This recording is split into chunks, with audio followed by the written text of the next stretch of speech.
Ron Howard, you won't believe this one. Of Hollywood's most beloved directors, almost walked away from the industry before he even got started. And the wildest part? The story behind his career is more dramatic than the movies he made. Let's rewind to the beginning. Ron Howard wasn't born into fame. He came into the world on March 1st, 1954, in Duncan, Oklahoma. His parents, Rance and Jean Howard, were both actors trying to make ends meet. They didn't have much money, but they had a dream. By 1958, they packed everything into their car and drove to Hollywood, hoping to catch a break. Ron was just a toddler when he first appeared in front of a camera. His dad needed a baby for a small scene, so little Ron crawled across the set. Nobody knew it at the time, but that unscripted moment was the start of a lifelong career. Here's the thing.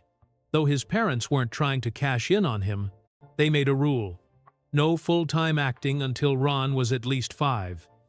That meant turning down jobs they desperately needed, even pawning their things just to pay rent.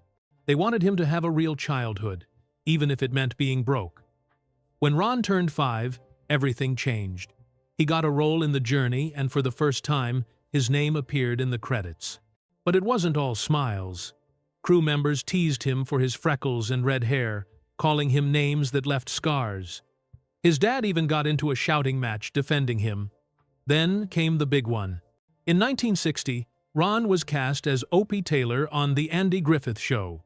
He was only 6, but he instantly became America's kid brother. The show was a hit, running for 8 seasons and 249 episodes. By the end, Ron was making $1,000 per episode, huge money back then. But behind the wholesome TV image, things weren't always easy. Andy Griffith became a mentor and father figure to Ron, but he also struggled with drinking and sometimes exploded in anger. Ron saw it all, and once, while filming a fishing scene, Ron fell into a lake and nearly drowned. Andy dove in and pulled him out. The producers buried the story, but Ron never forgot. That brush with death would later shape his obsession with safety on his own movie sets. When The Andy Griffith Show ended in 1968, Ron was a teenager, and suddenly Hollywood didn't want him anymore. Casting directors still saw him as Opie. He auditioned dozens of times and kept hearing no. He felt trapped, and at one point even thought about quitting acting altogether. Then came 1973. George Lucas cast him in American Graffiti. On paper, it was a dream come true. The film was shot on a shoestring budget, but ended up making over $100 million. For Ron, though, it was hell.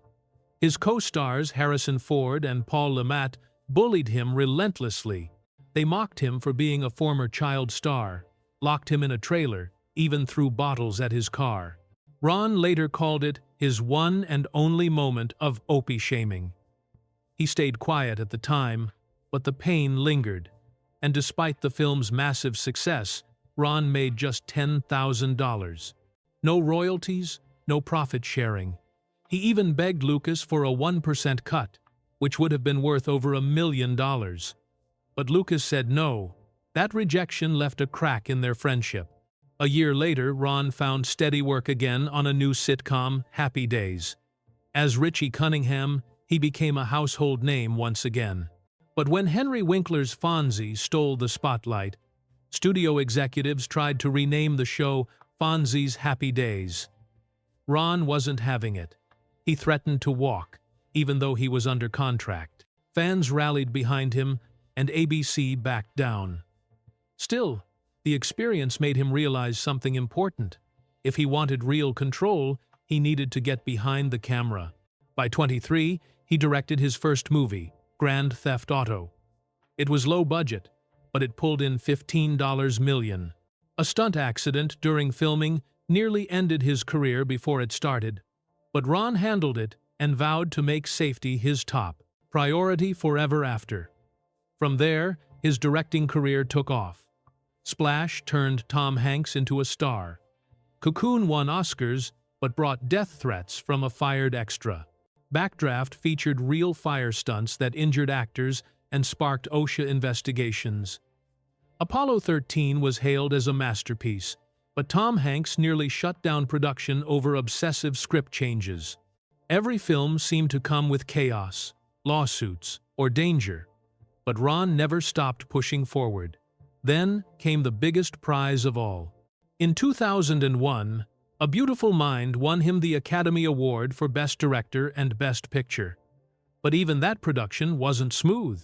Russell Crowe was so volatile on set that Ron had to fire him, then rehire him just 2 days later to avoid losing millions. Somehow, Ron kept the movie on track and walked away with Oscars in hand. But success didn't always feel sweet. In 2006, his film The Da Vinci Code set off worldwide protests. Religious groups accused it of blasphemy. Theaters were threatened, and Ron even received death threats. The controversy only made the movie bigger. It made over $750 million, but the constant fury weighed on him.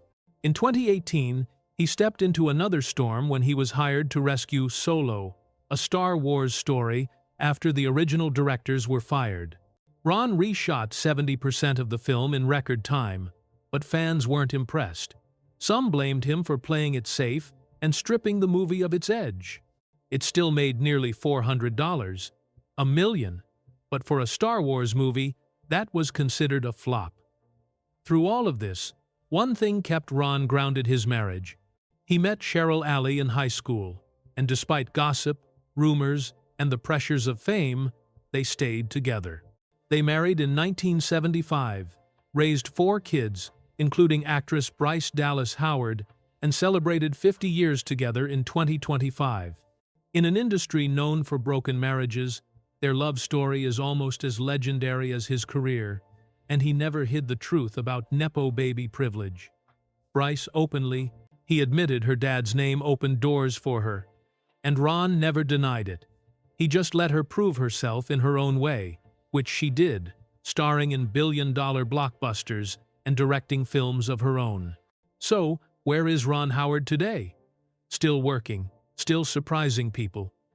In 2025, his film Eden premiered at the Toronto Film Festival, a dark survival story based on real events from the 1920 seconds. And for the first time in decades, he even returned to acting, playing a wild version of himself in a TV comedy, where he ended up bruising a rib during an improvised fight scene.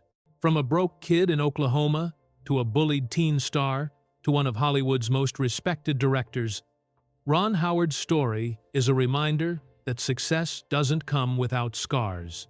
His career has been full of lawsuits, accidents, betrayals, and controversy, but also triumph, family, and resilience.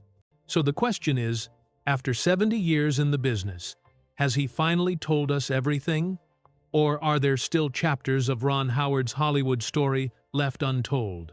If you enjoyed this deep dive into the real story behind one of cinema's legends, don't forget to hit that like button, share your thoughts in the comments, and subscribe for more behind-the-scenes stories that show the side of fame you never get to see. Because trust me, you don't want to miss what comes next.